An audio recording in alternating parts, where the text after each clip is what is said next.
All right, hey everybody. For those who don't know me, I'm Shawn and I work out here at CrossFit Optimistic with all of you guys. Mike asked me to just talk a little bit about something that I use for Fight Gone Bad. So we're prepping for the Fight Gone Bad event. We're doing Fight Gone Bad Fridays coming up. And a lot of people haven't necessarily done this workout a whole lot, or maybe you have and you're not really seeing progress that you want to see. Just wanted to give one potential tip. Again, everybody's got their own things that they use, but one potential tip that may help you improve as we go through these cycles, okay? So what I do is I use this thing that's affectionately become called the matrix here. And all it is, I mean, it looks all fancy or whatever, but really all this is tracking and goal setting. It's just an extension of a thing that everyone should be doing in CrossFit all the time anyway, right? You track the things that are important to you, and if your CrossFit workouts are important to you and progress is important, you need to be tracking your workouts. You need to be writing down what you do, okay? And then particularly for this workout, this is a great workout for goal setting, right? If you're tracking your other workouts, it's easy to say, hey, I want to do Jackie in 5 seconds faster this time, right? But what's unique about Fight Gone Bad is it's got so many movements through 3 different rounds that you can set individual goals throughout the workout, small goals that eventually lead up to one big improvement on the workout, okay? So that's all we're talking about here, okay? So I want everybody to think about tracking, goal setting, and then we're going to talk a little bit about optimizing, okay, once we get through it, okay? All right, so normally what you do when you're going through Fight Gone Bad is you say, okay, I'm just going to try and keep one number, right? One continuous number. I'm going to do, 20 wall balls, and then I'm going to move on to sumo deadlifts. I'm going to get 10 of those, so now I'm at 30, and then I'm going to move on to box jumps, and I'm going to get 10 of those. Now I'm at 40, 50, 60, and maybe I finish round 1, I've got 70 points, and I write that down. And then I get to the next round, and I'm a little tired, so I get 65, and then I get to the next round, and I get 60, right? That's all great, when you add those up and you figure, let me do my quick math, 120, 190, right, 195. So that's great, but what's hard about that is you're so delirious after you get done with this workout because you're going for it and you're sweating and you're going crazy. You look back at 195 and you really can't remember, shoot, was I extra tired on the wall balls? Did I gas out on the box jumps? Where was it that I really could have made some improvement? Where could I have been a little bit better? It's hard to really know that. So what I suggest doing is taking the entire workout and break it out into the unique exercises that we do across the 3 rounds, okay? And instead of trying to track one number, each round you're gonna have to track 5 numbers, okay? It may seem like a little bit more difficult, but trust me, I think everybody can remember 5 numbers. You can remember the results of each round as you go through that.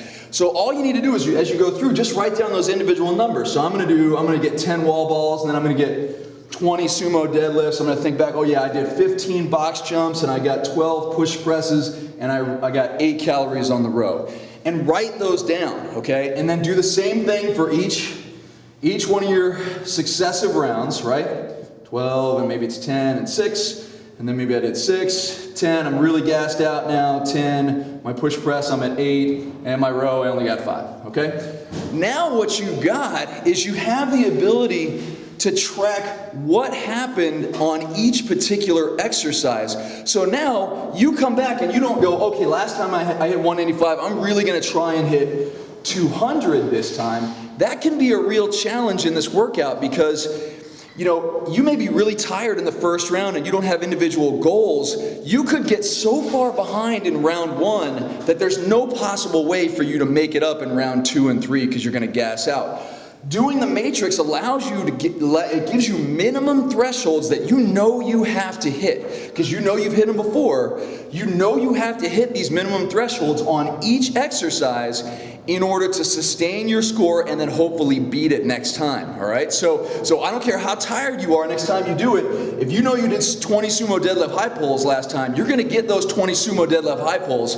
And maybe you're gassing out, you say, okay, I'm gonna make it up somewhere else, but I can't make it up here, okay? This is gonna give you the information you need to make those small incremental improvements along the way, right? And so now here, all I have to do, if this is what my score was the first time, I'm gonna come back and I'm gonna do some goal setting and I'm gonna say, you know what?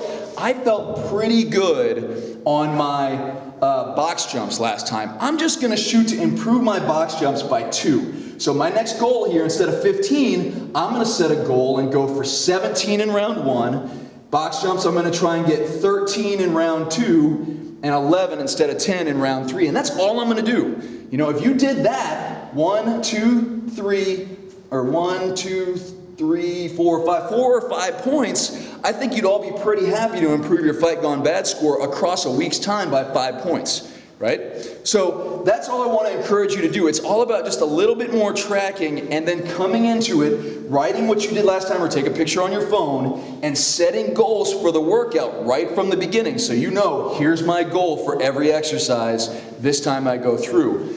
And then what you can start doing is what I would refer to as optimizing, right? You'll start to really understand how your body performs on these various particular exercises within each round and how much you tail off each round to where you can go, you know what? You know, box jumps isn't the place I'm going to make it up. You know what? I'm going to rest on box jumps because it's a weakness for me, but I'm a really strong rower. So I know I'm going to go for it on that very last row. I don't care how gassed I am. I'm going to really try and make 5 more calories on that last row, and boom, now you've improved your Fight Gone Bad score, okay? So what I would encourage everybody to do next time you do Fight Gone Bad, don't worry quite so much about getting a PR. Worry more about remembering your particular score on each exercise and writing those down. You want to set a baseline. That becomes your baseline that you can then work off of and continue to make that small incremental improvement, which over time will lead up to a really, really great Fight Gone Bad score. All right, good luck you guys. Give it a shot. Let me know how it goes.